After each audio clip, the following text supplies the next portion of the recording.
cinemanew.in.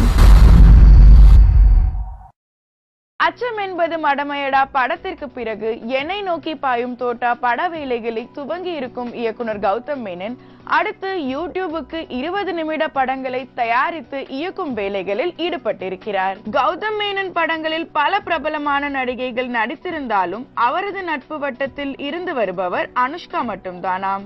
எனக்கு மட்டுமல்ல, என் குழுவில் உள்ள எல்லாருக்குமே அவர் நல்ல நண்பர் என்று கூறும் கௌதம் மேனன், எங்களில் யாருக்காவது முதுகுவலி என்றால் கூட உடனே போன் பண்ணி பல ஆலோசனைகளை கூறுகின்ற ஒரே ஃப்ரெண்ட் அவர்தான். அனுஷ்கா எனக்கு மட்டுமல்ல, எங்க எல்லோருக்கும் நல்ல நண்பர் மட்டுமல்ல, நல்ல ஆலோசகரும் கூட என்கிறார் கௌதம் மேனன். மேலும் சினிமா செய்திகளை தொடர்பு கொள்ள லைக் மற்றும் சப்ஸ்கிரைப் செய்யவும்.